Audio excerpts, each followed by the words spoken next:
Salamat Panginoon sa iyong punya, misyong kaloob sa aming puso. Aming sarili ay aming handog, laging tapat at laging tugon. Naririto handa kami, Panginoon. Kami hahayo sa iba't ibang dako, hatid ang iyong salita at paglilingkod. Inang Maria ang siyang gabay namit lugod, lalaganap alab ng iyong misyon. 500 taong biyaya, salamat Panginoon sa iyong punla.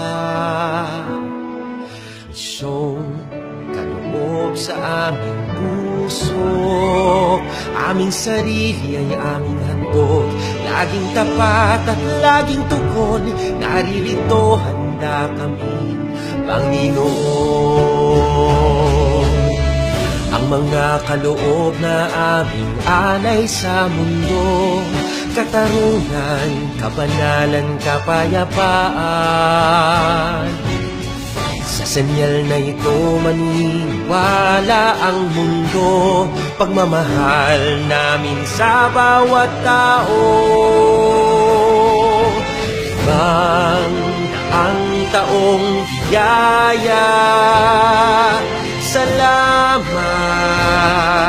salamat Panginoon. 500 taong biyaya, salamat Panginoon sa iyong punya. Misyong kaloob sa aming puso, aming sarili ay aming handog, laging tapat at laging tugon. Naririto handa kami, Panginoon. Naririto handa kami, Panginoon.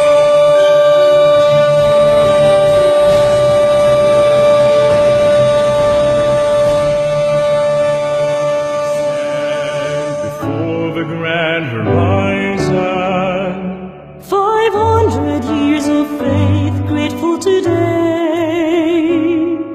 we bear the gift of mission. Totally yours, we give ourselves, faithfully yours until the end. To your mission, Lord, we give our yes.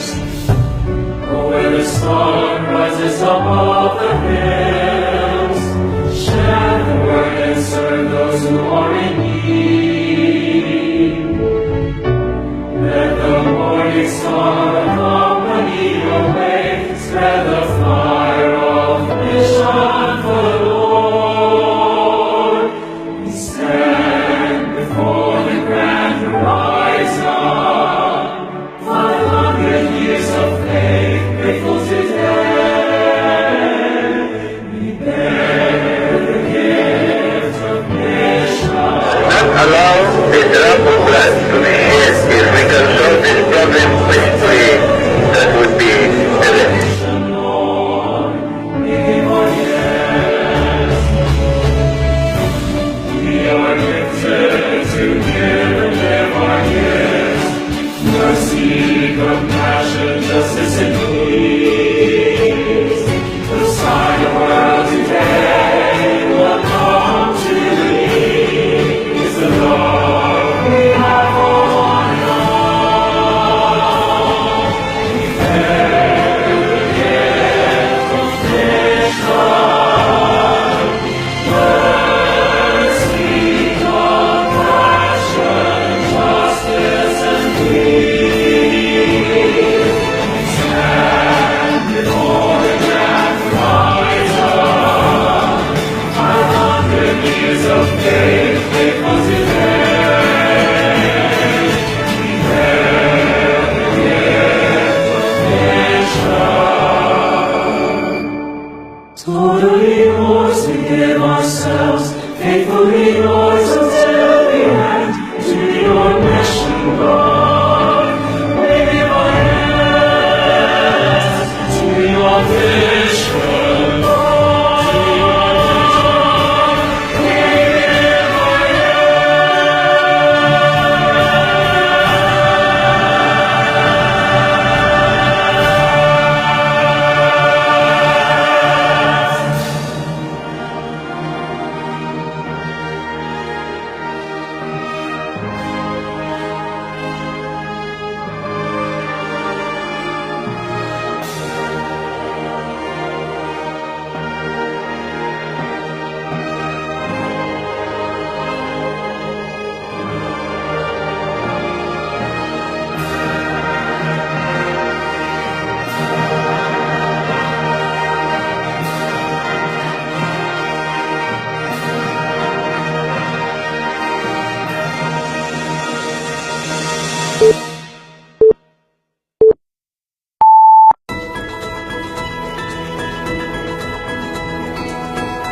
Welcome friends and followers to Limang Siglo Kasama si Cristo by the CBCP Episcopal Commission on Mission.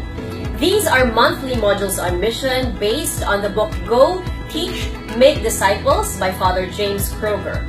If you would remember, we launched this last month with a talk by no less than Father Jim Kroger himself on church documents on mission, such as Ad Gentes, Redemptoris Missio, Evangelii Nuntiandi, and Evangelii Gaudium.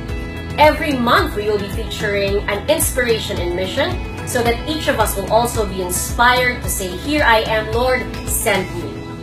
Today, we will be talking about Jesus and his mission with a talk by Father Maduling Francisco. But before we begin, let us first put ourselves in the holy presence of God for the opening prayer and opening remarks to be given by Monsignor Hernando Ding Coronel, Rector of the Minor Basilica of the Black Nazarene and Parish Priest of St. John the Baptist Parish, popularly known as Quiapo Church.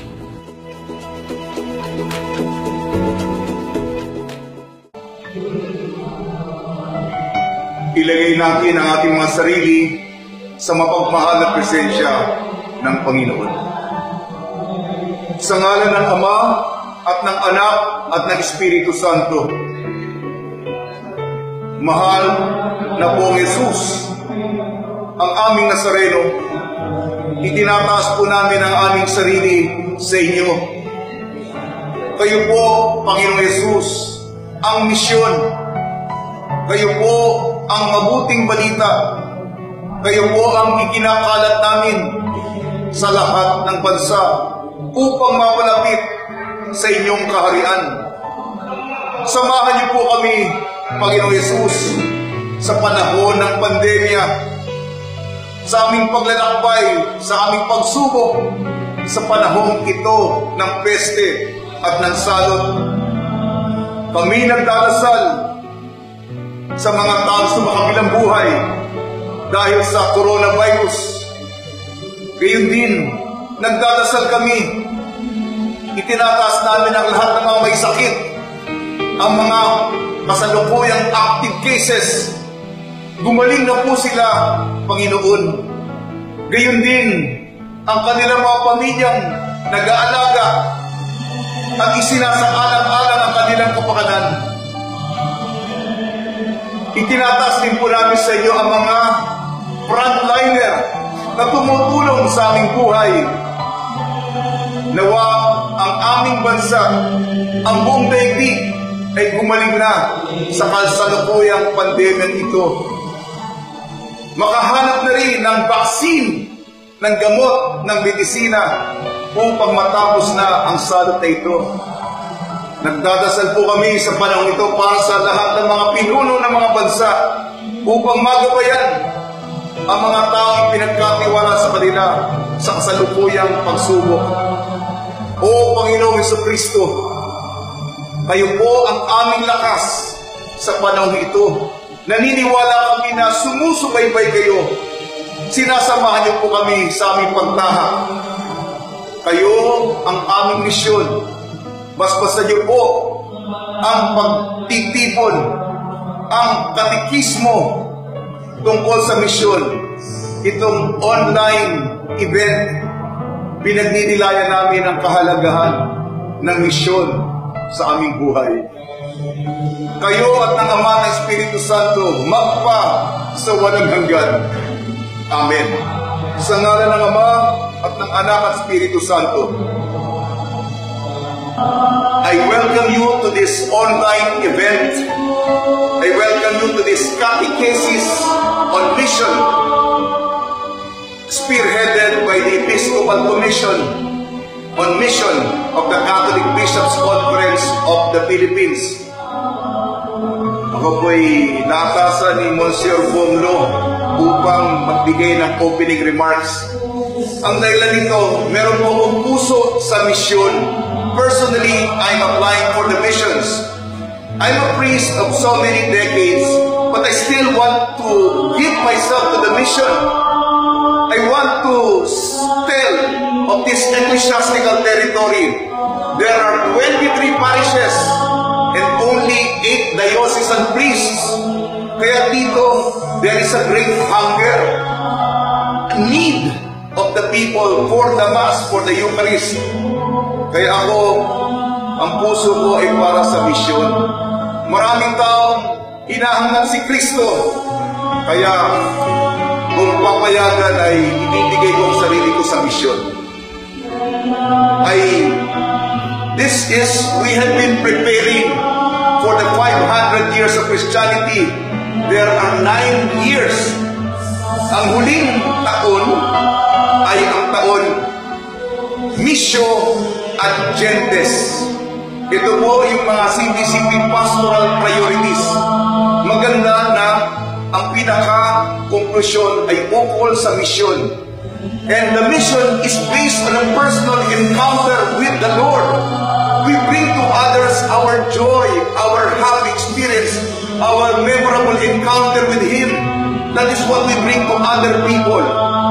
Kaya nga, in the life, ito po, 9 years preparation, 500 years of Christianity. Yes, there is history.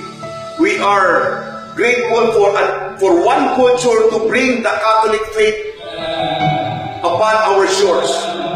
Ngunit, ang mas mahalaga dito, bukod sa kasaysayan, it is now our turn. We have made our faith Filipino who we are. At ang tawag ngayon, itong malaking pangyayari ito, 500 years of Christianity, ay nakabalot sa konteksto ng misyon. Tayo ang may pananampalataya. At ngayon, inangkin natin, ibabahagi natin sa ibang lupain. This is our task, responsibility, and the honor given to us. Once more, I welcome you to this online event, this catechesis on mission.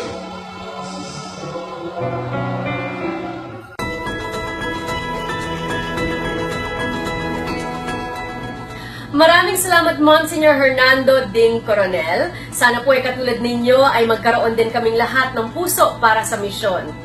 And now I know that we are all excited to listen to the talk of our speaker today, Father Manoling Francisco, but we would be remiss if we did not first listen to a song composed by him, as he is the renowned composer of such hits like Tanging Yaman, Hindi Kita Malilimutan, I Will Sing Forever, and many more. He is also the co-founder of the Bukas Palad Music Ministry. So, for our opening song, let us first listen to In Him Alone, sung by the Bukas Palad Music Ministry.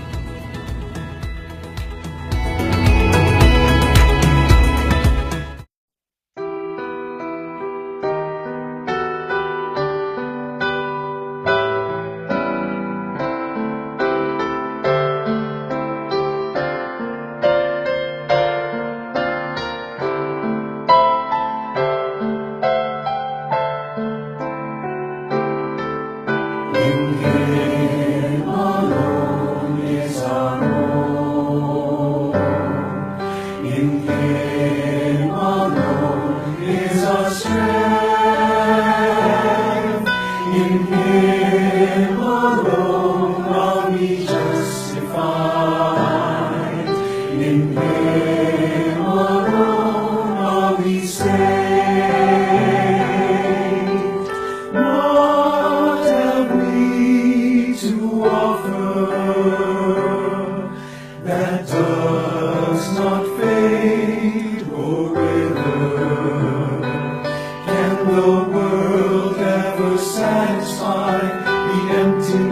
in our hearts in vain we deny. In Him alone is our hope. In Him alone is our strength. In Him alone are we justified. In Him alone are we saved. When will you cease running in search of hollow meaning? Let His love feed your hunger and your soul till it overflows with joy you yearn to know. In Him alone is our hope. In Him alone is our strength. In Him alone are we justified. In Him alone are we saved. In Him alone is our hope. In Him alone is our strength. In Him alone are we justified. In saving with His love and His mercy.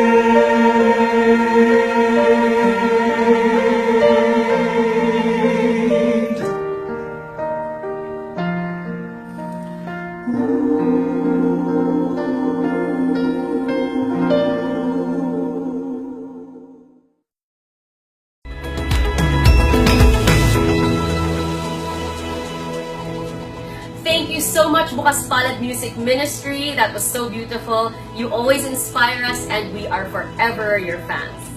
And now for today's main event, we have with us Father Manoling Francisco of the Society of Jesus. Now, we know him as a renowned composer and lyricist, but in fact, he is a doctor of systematic theology and professor of theology at the Loyola School of Theology, teaching courses like Scripture, Tradition, and Magisterium, Christology, Creation, Sin, and Eschatology, Jesus Christ and World Religions, and of course, liturgical songwriting.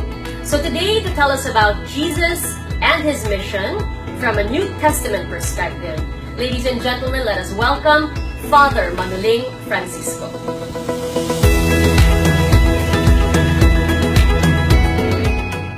Good day to everyone. Allow me to share a few reflections and insights about Jesus and His mission based on the New Testament. First of all, with regard Jesus' mission, perhaps we might learn from Jesus His own understanding of His mission from the Father. We might take a look at what He proclaims at the start of His ministry. In Luke 4, as Jesus reads from the scroll of Isaiah, He proclaims, "The Spirit of the Lord is upon me, because He has anointed me to bring glad tidings to the poor. He has sent me to proclaim liberty to captives and recovery of sight to the blind, to let the oppressed go free, and to proclaim a year acceptable to the Lord."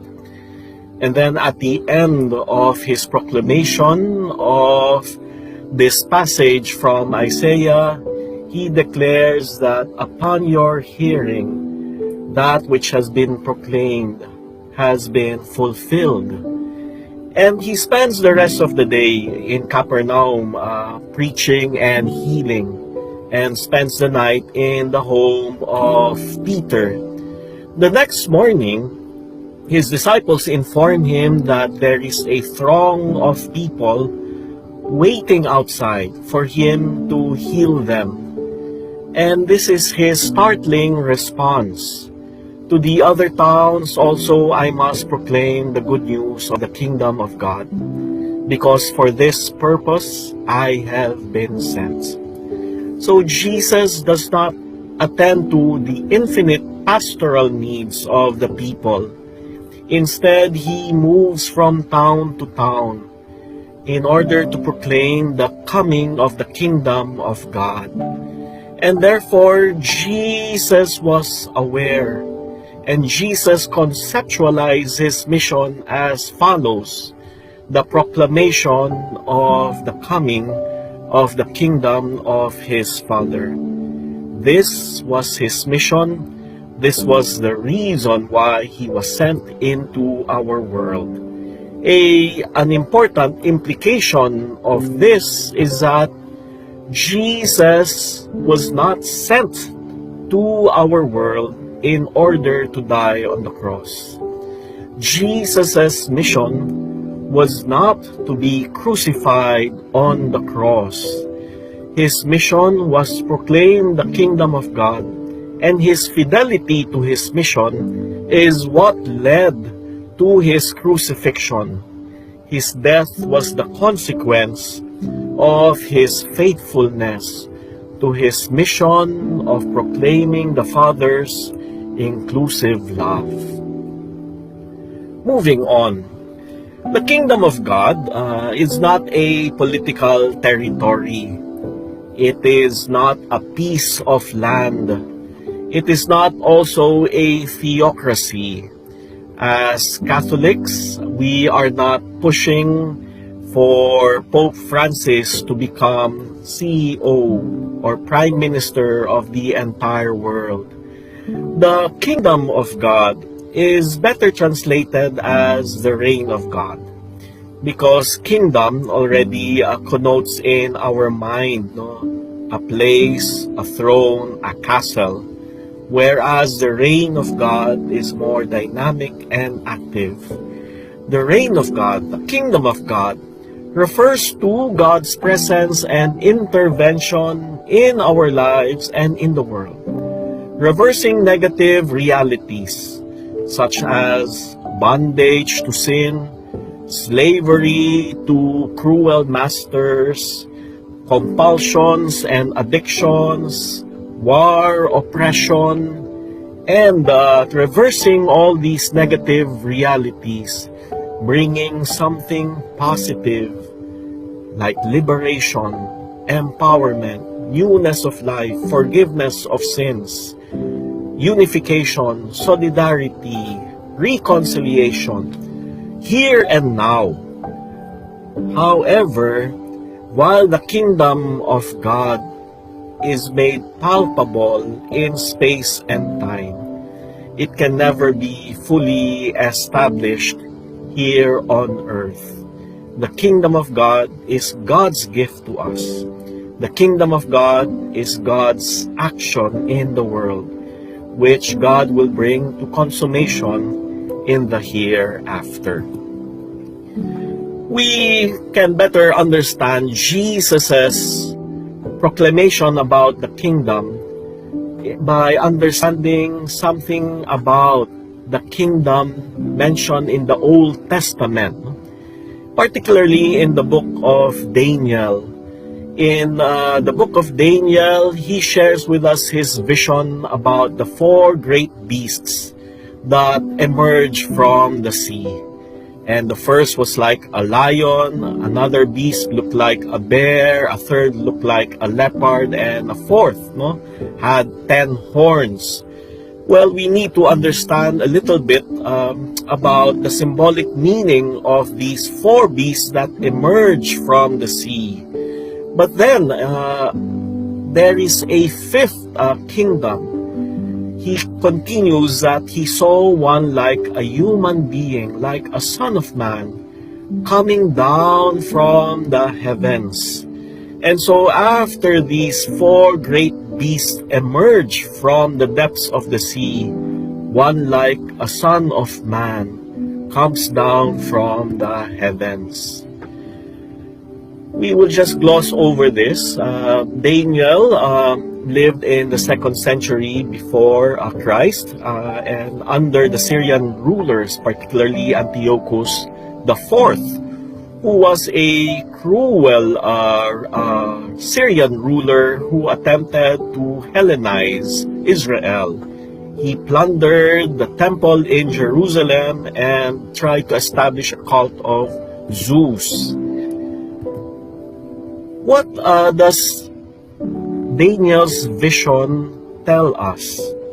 Well, the 4 beasts are symbolic of 4 kingdoms that conquered and enslaved and oppressed Israel. The lion represents Babylon, the bear, the empire of the Medes, the leopard, that of the Persians, and the 4th, the Hellenistic Empire under Antiochus IV. Now, the fifth empire is represented by a human being, one like a son of man, who will come down from the heavens.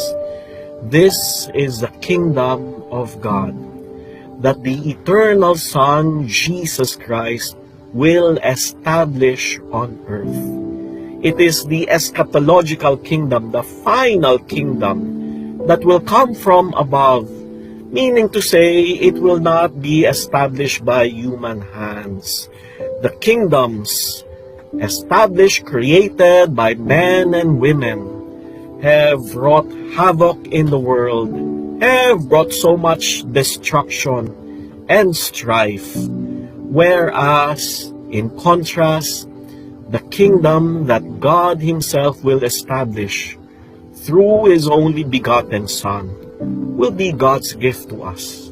It will be God's kingdom of peace and justice, which human hands cannot create or fashion. And so Jesus' mission was not to die on the cross, but to establish God's kingdom of inclusivity, of solidarity, of harmony with one another, of egalitarianism, of compassion and justice. In order to do so, He first gathers His disciples. In the Old Testament, the gathering of Israel is always an act of God. And when God gathers His people, it always connotes liberation, salvation, healing, and redemption.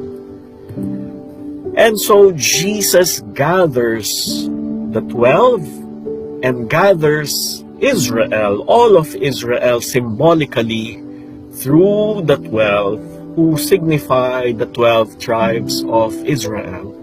And after gathering all of Israel, God, through Jesus Christ our Lord, will gather all the nations of the world. And so, as He embarks on establishing His kingdom, Jesus will call disciples to come and follow Him, to assist Him in His work of proclaiming God's love and justice, of healing and setting people free from their maladies. But Jesus was unlike any rabbi of His time or of times before, because traditionally, disciples followed a rabbi. Disciples applied to be apprentices of a rabbi. There is no single story in rabbinic traditions in which a rabbi called a student to follow him. Nonetheless, and in contrast to this, Jesus calls His disciples by name and invites them to live with Him and to follow Him as He preaches from town to town. Secondly, the disciples, while they lived with their master, their rabbi, served their master in exchange for being taught how to interpret the Torah. And so, they took care of the domestic chores and needs of their rabbi. They cleaned the house, they fetched water, they cooked his meals in exchange for learning at his feet. And so while other rabbis taught their students in their homes, Jesus had no house of his own. He had no house of studies. His classroom was northern Galilee. His classroom was all the towns that he visited and to which he brought his disciples. Thirdly, Jesus was different from other rabbis because he welcomed female disciples.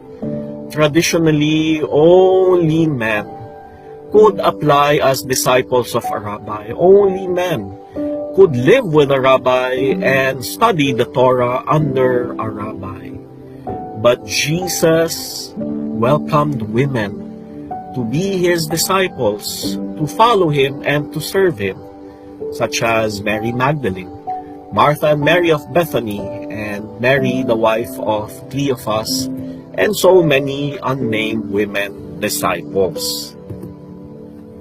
Thirdly, Jesus now proclaims the kingdom of God, aided by his disciples, the representation of all of Israel. And Jesus proclaims the kingdom of God to the poor by witnessing to God's compassion. He proclaims the coming of the kingdom of God to the public sinner by forgiving the sinner and inviting him or her to table fellowship, to break bread with Jesus.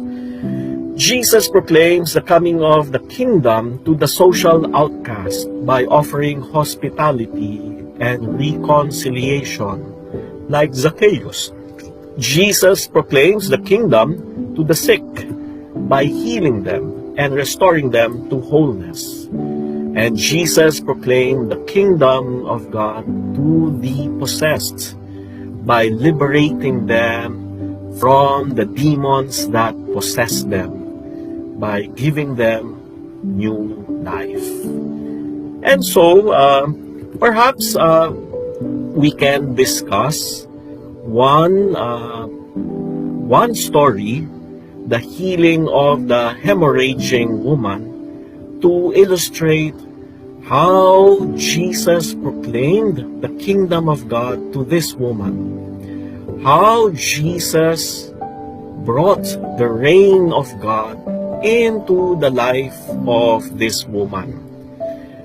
From the accounts of Mark, Matthew, and Luke, we gather very few details. One, that she had been hemorrhaging, bleeding involuntarily for 12 long years. Secondly, we know that she was not poor from the very beginning, because the evangelists tell us that she used all her wealth in order to find a cure. But none of the doctors could cure her. And so she was reduced to penury. And we can better understand the advent of the kingdom into her life by understanding something about the Jewish worldview. For many of the Jews of Jesus' time, tragedy, infirmity, accidents were forms of punishment due to personal sin. For instance, in John 9, the disciples of Jesus present to him a man born blind. The Pharisees present to him a man born blind and ask him, for whose sins is he being punished? So what was clear to their mind was that his disability having been born blind, was a form of punishment due to sin. But the Pharisees were not clear whose sins he was paying for. Because if he was born blind as a punishment for the sins of his parents, wouldn't that make God a cruel God to inflict punishment upon an innocent child? On the other hand, if he were being punished for his own sins, wouldn't that make God equally cruel to punish him for the sins he had not yet committed? So what was clear to the mind of many of the Jews was that the tragedies and misfortunes they experienced in life were forms of punishment due to personal sin. And in fact, many of us harbor such attitudes too. Because when we experience tragedies, misfortunes in the family, one after another, the death of our grandparent, the debilitating accident of our father, the miscarriage of our sister, etc., we ask the Lord, what have we done to deserve this? And so, many of us still think today that the misfortunes we experience in life are some forms of punishment due to sin. But Jesus categorically tells them that the man born blind was not being punished for anyone's sins. He heals the blind man and brings vision to him. And so, a part of the Jewish worldview is that misfortune was a form of punishment due to personal sin. Secondly, another aspect of the Jewish worldview was that blood was holy and sacred. Why so? Because blood is the symbol of life. And life comes from God alone. And therefore, to throw away blood is to insult God, the giver of life. When I stab someone to death and allow his blood to be spilled, then I am committing a grievous sin against God, the giver of life.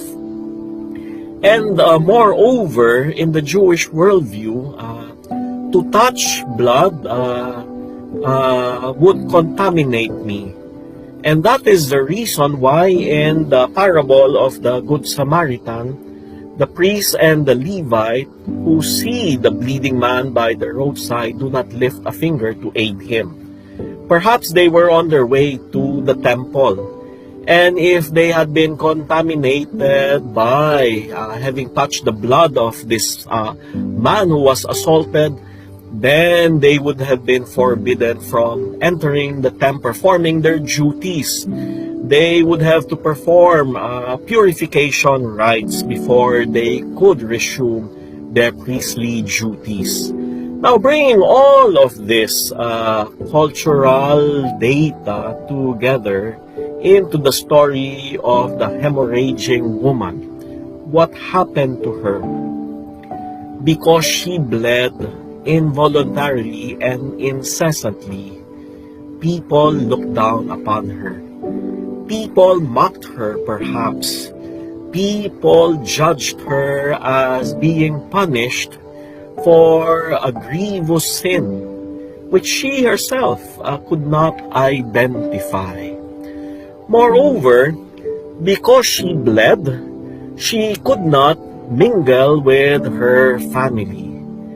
She could not even break bread with them, because to rub shoulders with them was to contaminate her husband and children with her sin. And so she would have been quarantined. In fact, whenever a woman menstruated in Jesus' time, she was quarantined and she was considered a sinner. And only after the bleeding stopped and after performing purification rites would she be allowed to socialize again with her family and villagers. So because this woman could not be quarantined in her room for 12 years, then either she was cast out by the village people or perhaps voluntarily allowed herself to be cast away. And I can imagine her children begging her, "Mama, do not leave us." And this woman assuring her children, "Mama will come back. Mama will find a cure. And Mama will be home soon." I can imagine her prying the little fingers of her youngest, who clung to her thigh, "Mama, please, Mama, Mama." And how this woman's heart was broken as she abandoned her family. Where did she spend the rest of her days? In the desert. She lived on whatever she could find in the desert, from the fruit trees in the desert. And perhaps in the middle of the night, she would sneak into the village and look for scraps of bread, like our squatters and the poor among us in the metropolis who look for scraps of food, pagpag, no? Outside restaurants, outside food chains. And so this woman was desperate in many ways.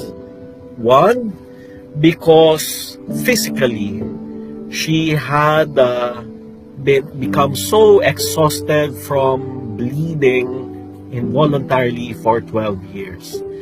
Financially, she lost so much of her wealth trying to find a cure, to no avail. But more painfully, socially, she was alienated from her family and her friends. And even religiously, she could not enter their village synagogue. She felt that she was accursed and that God had kept her at bay. And then she hears that Jesus has visited their town. Having nothing to lose, she risks her life, mingles with the crowd, perhaps veiling herself, and makes her way to Jesus and touches the hem of Jesus's cloak. And Jesus suddenly cries out, "Who touched me?" Because he felt power, energy emanate from him as she touched the hem of his cloak. Her act of mingling with the crowd was actually life-threatening, because if her co-villagers recognized her, they could have beaten her up, pelted her with stones, kicked her out of, stopped her to death or kicked her out of their village. But because there was nothing else to lose, she lost everything precious to her. She risked her life and placed her life, her destiny, in the hands of Jesus. She touched him. And when he declared and asked, "Who touched me?" If I were the woman, I would have made my way out of the crowd, veiling my identity. But she admitted her offense, because she, the unclean woman who bled for 12 years, had deliberately touched Jesus, thus contaminating him. Another rabbi would surely have scolded her, berated her, but Jesus praised her for her faith. and she experienced the kingdom of God enter her life, reign over her life in multiple ways, in many dimensions. First, physically, she who was so gaunt and weak was now full of life, restored to fullness of life. Emotionally, she who was desperate and miserable was now rejoicing and thanking the Lord. And socially, she who was isolated, cast away, now rushed home to her children, who were awed to see their mother standing upright, running, rushing towards them, her health restored. Can we imagine that first embrace after 12 long years? Just like our OFWs who work in a foreign land away from home, and after more than a decade, finally fly back home to be reunited momentarily with their family and loved ones. Socially, she was reconnected with her family. She broke bread with her husband and children for the first time. She experienced stable fellowship, and she therefore was restored to her family, to her community. And then she visits the synagogue. And like a person who had been excommunicated from the church for 12 long years, but now restored to communion, as she steps foot into the synagogue, she shivers because she feels God's presence, God's tender embrace. God welcomes her home. And it is through Jesus, His words, His actions, His very person, that the kingdom of God enters the life of this woman and reigns over her. She was forever transformed. And Jesus' disciples must have been mesmerized and awed to see the kingdom of God break forth in their very midst through their master, their rabbi, their friend, Jesus. And for our reflection, we want to spend some time on this. To promote the kingdom does not only entail doing good and avoiding evil. Sometimes we pat ourselves on the back, because we do not steal millions from the public coffer, because we are faithful to our spouse, to our children, because we are hardworking and honest and diligent, because we have not killed anyone, because etc. We tell the Lord, well, yes, I am a sinner, but I have not committed grievous sins like others, like him, like her. But to promote the kingdom of God does not only entail doing good and avoiding evil, but rather doing good and denouncing evil. And it was for this very reason that Jesus also denounced oppressors, hypocrites, those who abuse their power, that eventually his proclamation of the kingdom cost his life. The Father did not will his death on the cross. His crucifixion was the consequence of his proclamation of God's love for the oppressed, for the least and the lowly. His crucifixion was the consequence of his proclamation of the kingdom, which included denouncing and confronting evildoers, and thus they thought they could silence him.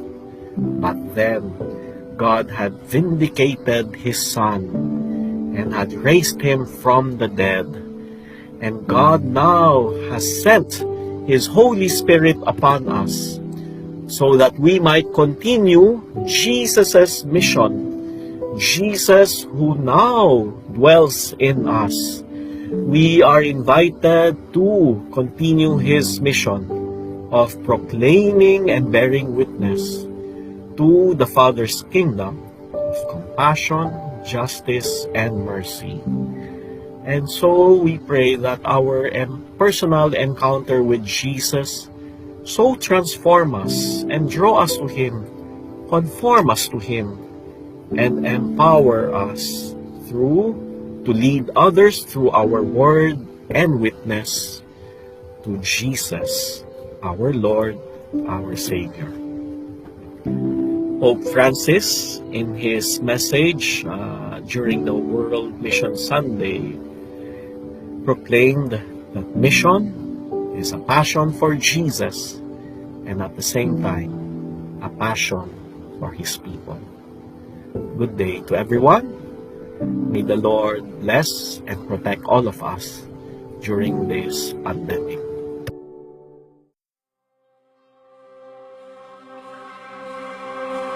Thank you so much, Father Manoling Francisco, for that enlightening, comprehensive, thorough, and exhaustive talk on Jesus and his mission. Most importantly, thank you for reminding us that Jesus dwells in us to continue his mission. And now, because we are such fans of Father Manoling's music, let us listen once again to one of his compositions, this time putting music to the Prayer for Generosity. Let us now listen to the Prayer for Generosity as interpreted by the Bukas Palad Kids.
voices were from the children of the members of the Bukas Palad Music Ministry. Thank you so much, Bukas Palad kids.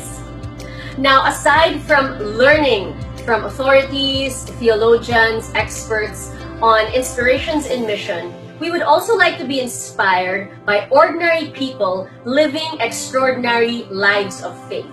So today, we are blessed to hear the story of someone who has continued his mission all the way in Los Angeles. This is the story of Anthony Angelo Francisco, who is now Director of Music at the St. John Baptist de la Salle Parish in Granada in Los Angeles, and also the founder of the Philippine Chamber of Singers. Let's hear his testimony of faith.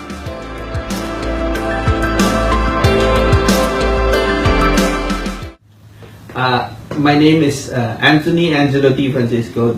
Everybody calls me Jello.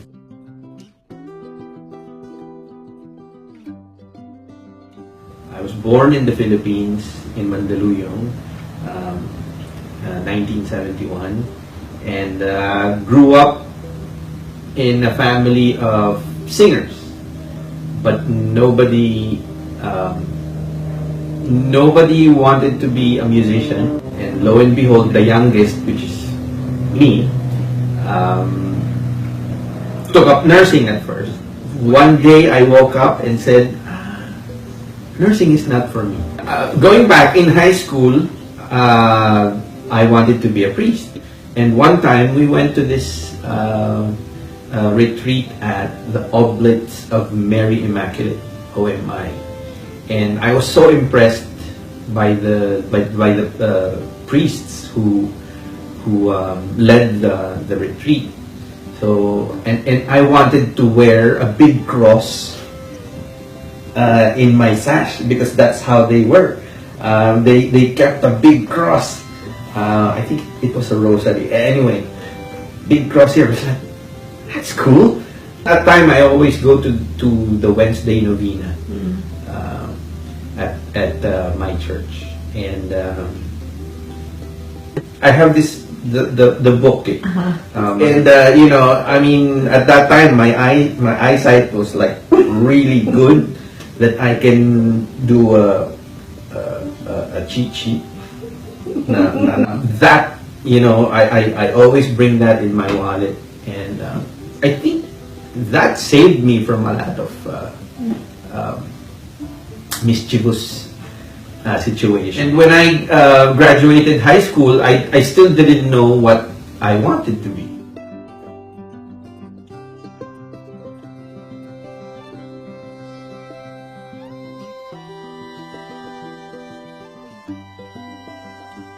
I think I am where I am supposed to be. Music and faith, and you know, and that's my story. My family. I met her in the Philippines. Okay. Her name is Maria Victoria Bello at that time. Siyempre, ang liligawan mo yung parents. So, tip number 1, kung manliligaw kayo, gusto pa ba yun? Nanliligaw. Yung mga bata ngayon, hindi na nanliligaw eh. Tip number 1, if you're going to court somebody, court their parents first. Buti na lang, the parents are music lovers, including her dad. That time was a colonel in the Air Force, Philippine Air Force. Our marriage is not the most perfect one. You know, ikasal ka ba naman sa temperamental art, you know, musician? But, you know, I've learned a lot from her. She's my rock. And she's my financial guru. She's a mother to 2 wonderful young men.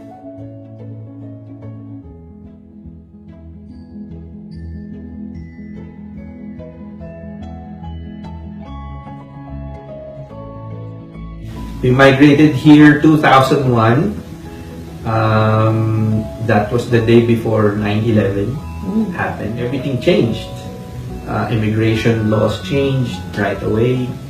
And I said, sumunod na kayo before everything becomes difficult. We're grateful for America adopting us and making us one of her citizens. When I was back in the Philippines, I got to talk to one of my uncles, one of my dad's brothers, eldest brothers, and he said, and it stuck to me forever, and he said, it doesn't make sense.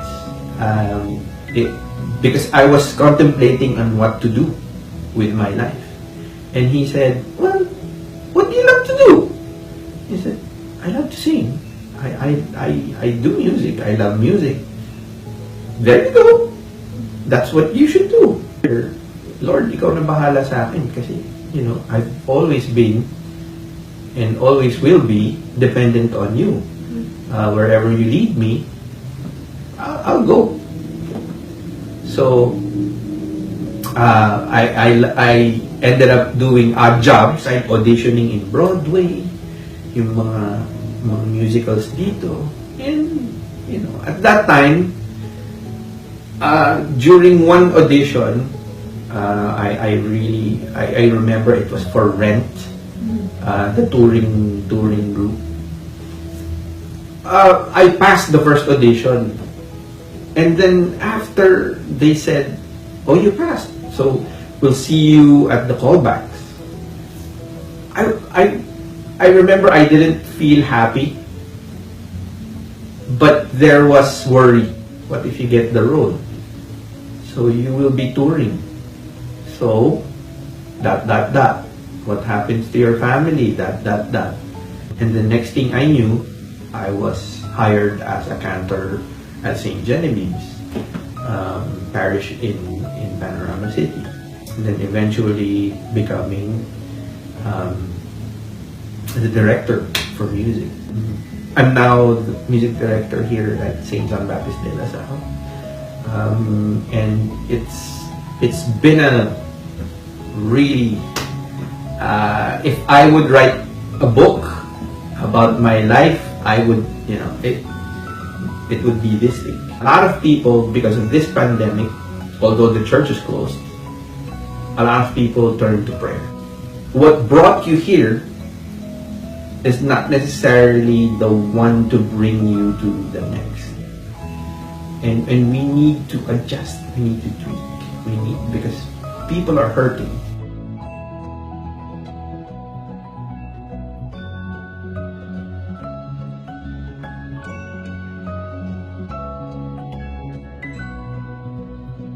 With my relationship with him, I think it's personal, and it, you know, and whenever I do something that's not in line, you know, in line with his teaching or in line with his commandment, I apologize, and you know, I would like to believe I'm forgiven. At the end, it does not result to love, then, you know, do away with that rule.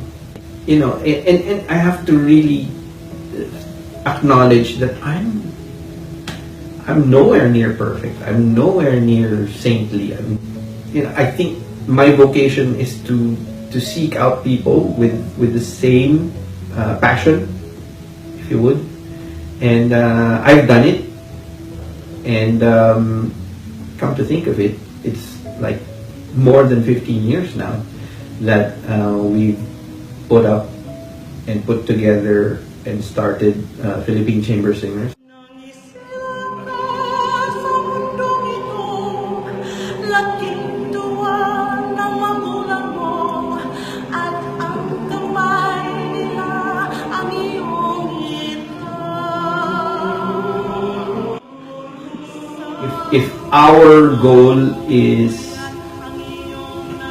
to share the culture through choral music, I think you know, it's as authentic as it could be. At sa umaga na may harutan ng iyong namang tuwang-tuwa. When we were starting this group, it, you know, the birth pains was like really, it took a long time for this group to be where it is right now. We performed in New York, in Carnegie Hall.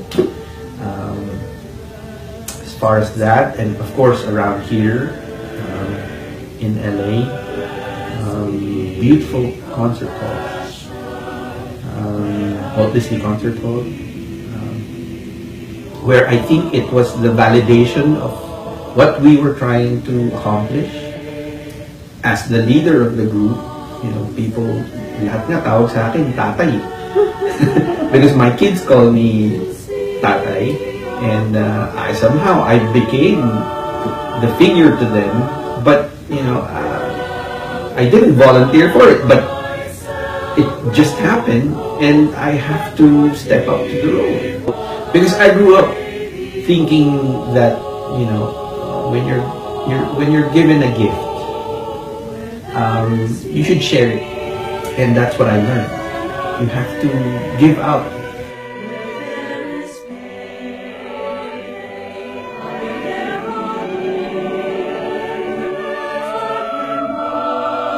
That time, I was already with the UP Magical Singers. At that time, they were called the UP Magical. And I was touring around the world and all over the Philippines. I remember we did a concert in Smoky Mountain. Us in full costume. Our women were wearing the terno, the long gowns, and we were wearing barongs, of course, and leather shoes. And we were walking. There was a small stage at the center of this community, surrounded by mountains of rubbish, trash. And even if the smell was horrendous, for us, you will see little kids, people living there. We're doing this for them. And I think we gave it our best. And the minute we stepped off the mini bus, kids ran up to us, and they put wood planks on the pathway, and they knew, and then some even held our female singers guided. I will never forget that experience.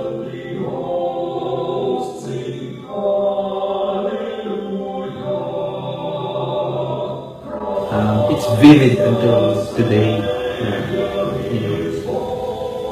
While we were doing the concert on that stage, there were no seats on the audience end, and they were just sitting on the ground, with trash all over. I think they're sitting on trash. For that moment, they simply forgot that where they are, because we brought the world in that community. My advice, an advice from the unexpected missionary, from an unexpected missionary. Be true to what you do. It all has to be tied. It should tie together. What you do in life, it should also translate to what you believe in. Can't be two different things. You can be normal. You can be just an ordinary person with an ordinary life, but still do it with purpose and for the reasons of you want to make a difference.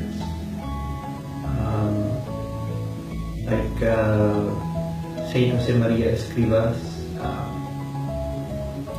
his way is like do ordinary things extraordinarily and offer it to God. Small things, little things, baby steps. Blessed Carlo Acutis, right?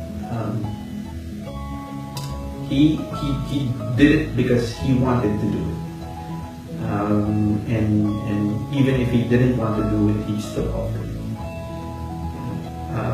If everybody did ordinary things with the intention of being extraordinary, I think this world will be a better place to live in, pandemic or no pandemic.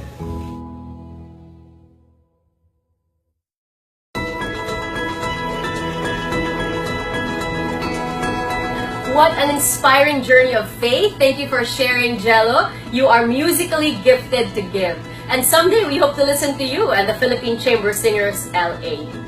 On that note, let us put ourselves once again in the holy presence of God for our closing prayer, to be led by the Mission Director of the Archdiocese of Cáceres, Father Jerome Pelagio.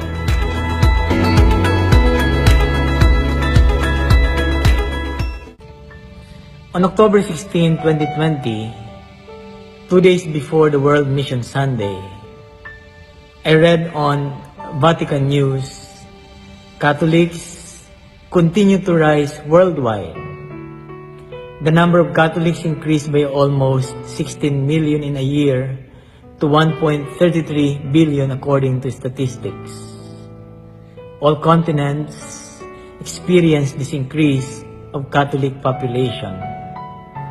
Europe, which has been described since the middle of the 20th century as de-Christianized and secularized, has seen the rise of the number of Catholics for the third successive year. Sociologists say that overall population growth is one of the factors for the rise. Believers say it is the work of the Holy Spirit. And church leaders point to the hard work of Catholic missionaries. One of the questions asked by Father Manolin Francisco after his talk on Jesus and his mission, New Testament perspective, was, are the mission commands of Jesus still relevant? If we agree with the claim of church leaders, we can say that the news I mentioned at the outset is an affirmation that the mission commands of Jesus we find in the Gospels are still relevant. Go out to the whole world, proclaim the good news to all creation. As the Father sent me, so I am sending you. People come to believe because they hear the good news. They become part of the community that listen to the word, reflect on it, and break the bread because of the effort of those who first proclaimed to them.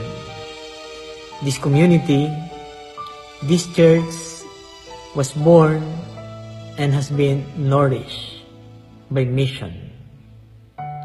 The church exists because of mission. There are people who view the church as a dying institution, irrelevant, and passé in 25 years. When she continues to participate in the mission of Jesus, she still has reason to exist. Mission is the reason for her existence. It is important that the church understands Jesus and his mission. The encounter with the person of Jesus is foundational for all mission. For most, the topic mission is an ordinary topic.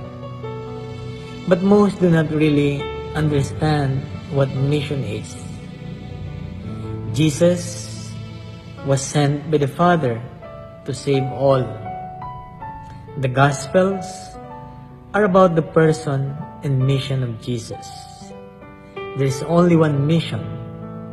Apostles and the missionaries today share in that one mission of Jesus. The book Acts of the Apostles is about the work of the apostles to participate in the saving action of Jesus. The missionaries do not bring God to the people. They bring the good news that God is with them as their Father. There is one mission, but there are different missionary activities. These activities must respond to the different needs of persons for holistic salvation. Father Manuling asked how the commands of Jesus apply to contemporary times. Missionaries work for healthcare, education, justice, and peace. Missionaries work to save Mother Earth, for Jesus came to save all, humankind and the other kind. God so loved the world, not only human beings. Human beings are called to cultivate friendship with God, with one another, and with all creatures present here on earth. Missionaries work for the realization of that kingdom here on earth. This kingdom of God is not a territory, but a new order. The salvific drama is envisioned as coming down to this world. The salvation brought by the mission of Jesus should already start here, through also the effort of missionaries. The kingdom of God, according to the last book of the New Testament, Revelation, will be realized in history, but also transcends it. Missionaries do not work apart from Jesus. They are called, trained, and sent by Him. They have the servanthood of Jesus. They possess His kenotic empathy. They come not to conquer, but to love with the love and mercy of Jesus. Those who experience this love and mercy of Jesus through the missionaries do not have a choice but to share this love and mercy with others. The beneficiaries of missionary activities become agents of mission.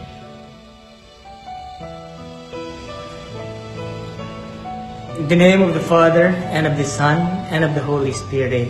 Amen. God, our loving Father, your Son Jesus willingly obeyed your will to come and live with us. And He died that we might have life. With your Holy Spirit, you continue to empower us, that your saving works may continue through us. We thank you for you call us to be a part of this mission of salvation. We ask pardon for our failures because of our lack of ingenuity, enthusiasm, and unity. We apologize for doing out of duty and not out of love.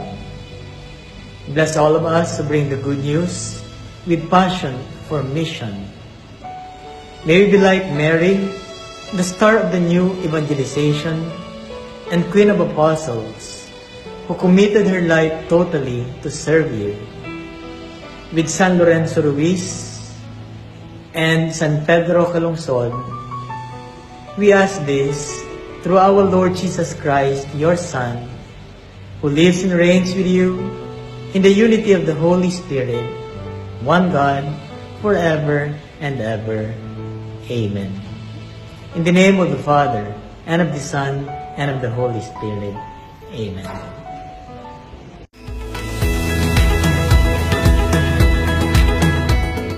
Amen. Thank you so much, Father Jerome. Now, before we end our program, we have a very important announcement from no less than the chairman of the CBCP Episcopal Commission on Mission, Bishop Socrates Misiona. Bishop Soc was the father moderator of the Mission Society of the Philippines before becoming national director of the Pontifical Mission Societies Philippines, and until 2019 was a member of the Congregation for the Evangelization of Peoples, now headed by Cardinal Tagle. He is now also Bishop of the Apostolic Vicariate of Puerto Princesa. Ladies and gentlemen, for this very important announcement, let us now listen to Bishop Socrates Misiona.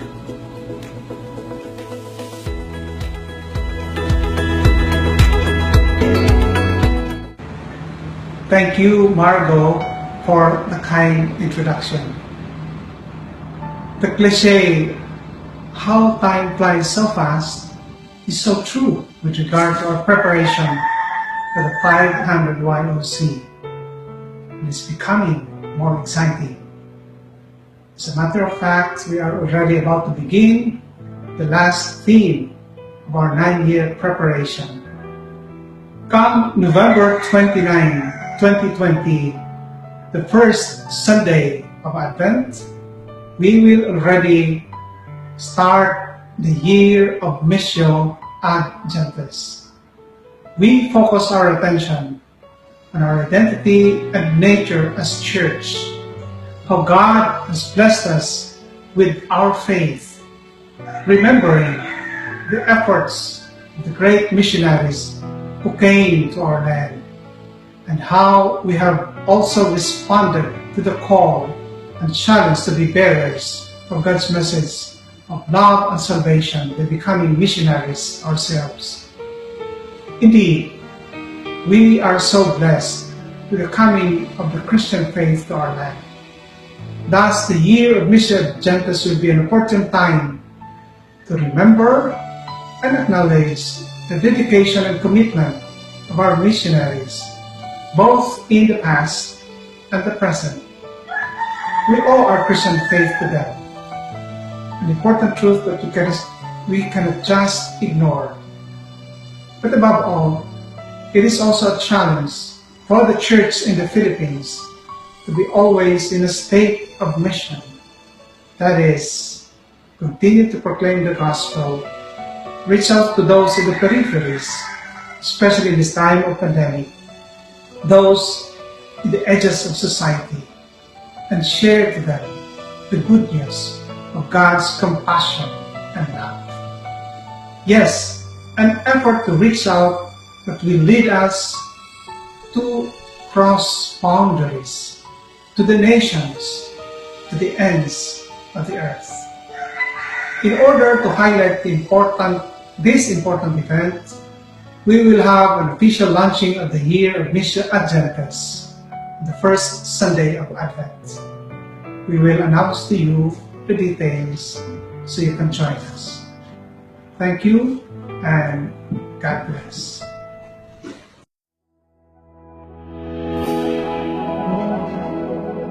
And just like Bishop Soc Misiona said, mark your calendars for the launching of the year of Missio ad Gentes. That is on November 28 at 3 p.m.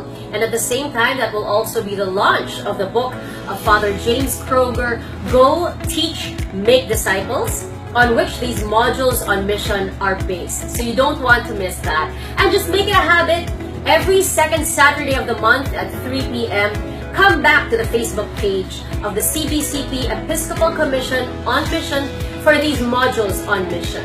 Next month, our inspiration in mission is no less than Mother Mary. So you don't want to miss that. I'm Margot Salcedo, your host for today. Thank you so much for joining us.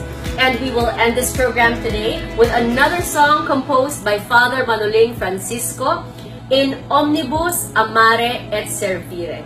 In everything, love and serve the Lord.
Servire